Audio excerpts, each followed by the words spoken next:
Всем доброго времени суток! Вы на канале Ницула, это канал вязания. Меня зовут Валентина. Сегодня вместе с вами я буду вязать вот такой узор. Вот так выглядит узор с лицевой стороны, а это его изнанка.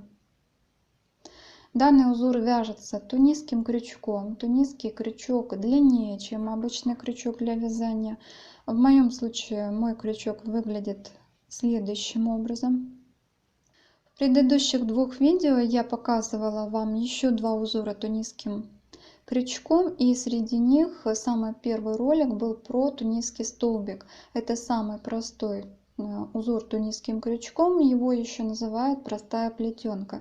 Если вы раньше не вязали ни разу тунисским крючком, я все-таки рекомендую вам посмотреть самое первое видео мое про тунисский столбик.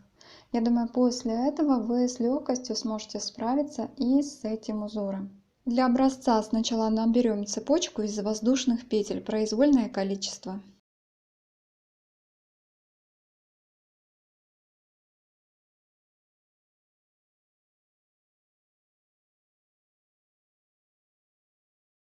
Теперь провяжем первый ряд. Из петель воздушной цепочки мы сформируем петли и оставим их на крючке. У меня сейчас на крючке одна петля. После этой петли идет еще одна, которую я пропущу сейчас. И из следующей петли воздушной цепочки я сейчас вытащу петлю, которая останется на крючке. Вот таким образом. Теперь следующую таким же образом. Следующую ввожу крючок в петлю воздушной цепочки и вытаскиваю петлю, которая остается на крючке. И таким образом я формирую петли до конца ряда. По всей длине воздушной цепочки я набрала петли, оставила их на крючке, и сейчас я буду их закрывать в обратном направлении, вот сюда.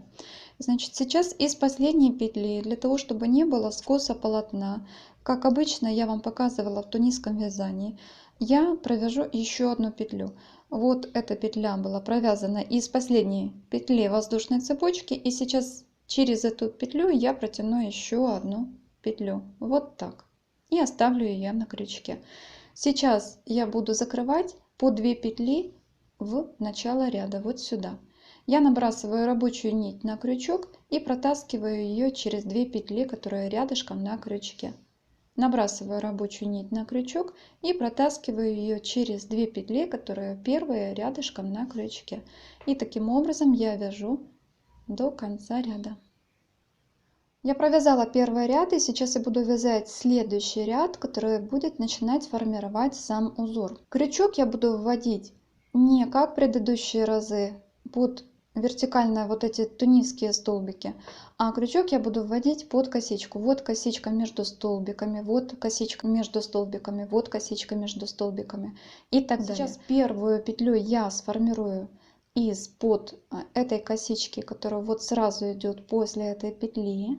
Вот я ввожу крючок под эту косичку, вот так. Захватываю рабочую нить, вытаскиваю ее и оставляю на крючке. Теперь ввожу крючок под следующую косичку между двумя следующими столбиками. Вот между этим и между этим. Вот косичка, я ввожу крючок под эту косичку, вот так. Захватываю рабочую нить, вытаскиваю и оставляю на крючке. Ввожу крючок между следующими столбиками, вот этим и следующим, под косичку, захватываю рабочую нить, вытаскиваю и оставляю на крючке. И таким образом я набираю петли до конца. Я набрала петли до конца, сейчас мне осталось последнюю петлю сформировать в ряду. Обратите, пожалуйста, внимание на то, что между вот этим столбиком и последним я петлю не вытаскиваю. Итак, я формирую последнюю петлю в ряду и из нее вытаскиваю еще одну петлю для того, чтобы не было скоса полотна, и вяжу в обратном направлении, закрываю петли по 2. Набрасываю рабочую нить на крючок и протаскиваю ее через 2 петли, которые рядом на крючке. Набрасываю рабочую нить на крючок и протаскиваю ее через 2 петли, которые рядышком на крючке. И таким образом я вяжу до конца ряда. Я провязала ряд до конца, и сейчас я буду вязать следующий ряд. Обратите, пожалуйста, внимание, в предыдущем ряду, которую я только что провязала, вот эту петлю я вытаскивала сразу из косички, которая расположена близко возле первой петли, которая на крючке. В этом же ряду, следующем, эту петлю я вытащу между первым тунисским столбиком и вторым. То есть не сразу после вот этой петли, которая на крючке, не из-под вот этой цепочки, а из-под вот этой цепочки, которая расположена между первым и вторым столбиком. Итак, я ввожу крючок между этими столбиками под цепочку, захватываю рабочую нить, вытаскиваю ее и оставляю на крючке. Дальше между следующими столбиками, вот этим и вот этим, ввожу крючок под цепочку, захватываю рабочую нить, вытаскиваю и оставляю на крючке. Теперь между этими столбиками, вот этим и вот этим, ввожу крючок под цепочку, захватываю рабочую нить, вытаскиваю и оставляю на крючке. И таким образом я вяжу до конца ряда. Я провязала почти до конца ряда. Мне осталось сформировать предпоследнюю петлю и последнюю петлю. В предыдущем ряду вот эту петлю я вытаскивала между предпоследним столбиком и перед этим столбиком, который расположен. А сейчас я буду вытаскивать петлю между предпоследним столбиком и последним. Ввожу крючок под цепочку, захватываю рабочую нить, вытаскиваю и оставляю петлю на крючке. И теперь уже формирую последнюю петлю. Вот из-под этого столбика захватываю рабочую нить, вытаскиваю и оставляю на крючке. И из этой петли, чтобы не было скоса полотна, я формирую еще одну петлю. Так мы делаем постоянно в конце каждого ряда. Теперь закрываем по 2 петли в обратном направлении. Набрасываю рабочую нить на крючок и протаскиваю ее через 2 петли, которые первая на крючке. Набрасываю рабочую нить на крючок и протаскиваю ее через 2 петли, которые рядышком первая на крючке. И таким образом я вяжу до конца ряда. Я провязала до конца ряда, и сейчас я буду вязать следующий ряд. В этом ряду, в начале ряда, я первую петлю буду формировать между вот этими столбиками. Вот первым, который был на крючке, и следующим. Ввожу крючок под цепочку, захватываю рабочую нить, вытаскиваю в петлю и оставляю ее на крючке. Ввожу крючок между следующими двумя столбиками, между вот этим и вот этим, под цепочку, захватываю рабочую нить, вытаскиваю петлю и оставляю ее на крючке. Теперь между следующими вот этим и вот этим ввожу крючок под цепочку, захватываю рабочую нить, вытаскиваю петлю и оставляю на крючке. И таким образом я вяжу до конца этого ряда. Я провязала почти до конца ряда, мне осталось сформировать последнюю петлю по краю полотна. Итак, я ввожу крючок в последнюю петлю по краю полотна, захватываю рабочую нить, вытаскиваю петлю и оставляю ее на крючке. Из этой последней петли, для того чтобы не было скоса полотна, я формирую еще одну петлю и оставляю ее на крючке. И далее я закрываю петли по 2 в обратном направлении. Захватываю рабочую нить, протягиваю ее через 2 петли, которые рядом на крючке. Захватываю рабочую нить, протягиваю ее через 2 петли, которые рядом на крючке. И таким образом я вяжу до конца ряда. Я провязала ряд до конца. Вот что у нас сейчас уже на данный момент получается, как выглядит узор. Дальше я буду вязать самостоятельно.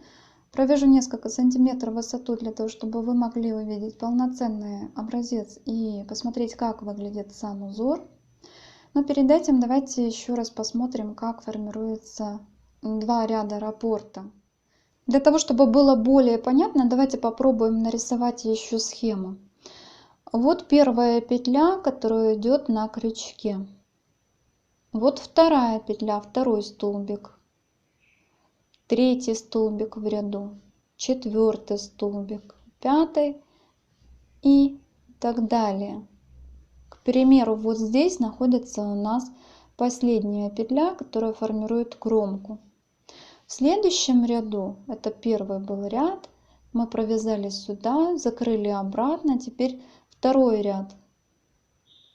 Во втором ряду первый столбик, который на крючке, а второй находится между вот этим и вот этим предыдущим. Вот так мы его нарисуем.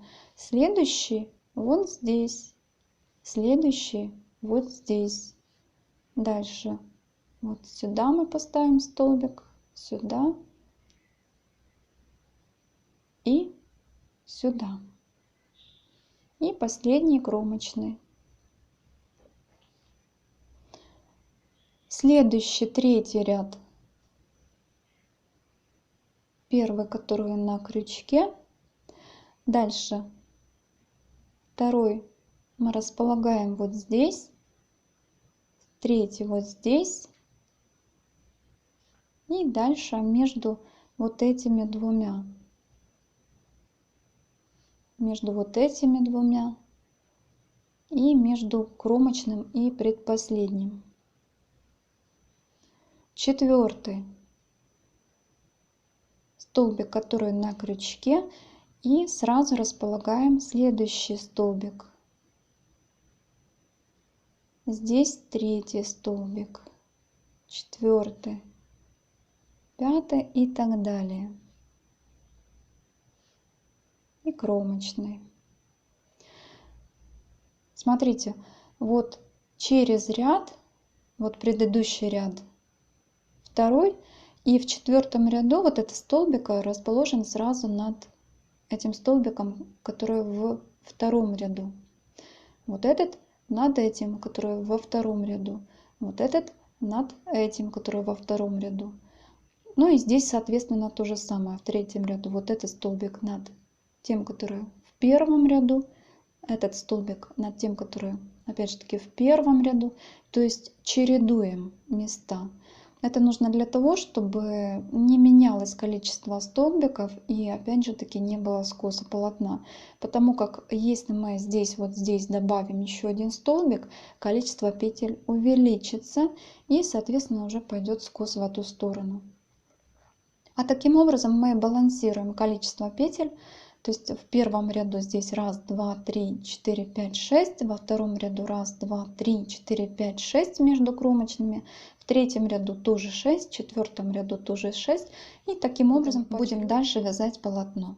Итак, сейчас дальше я провяжу свой образец самостоятельно и покажу вам, как получается узор. Я связала образец. Вот так выглядит узор с лицевой стороны.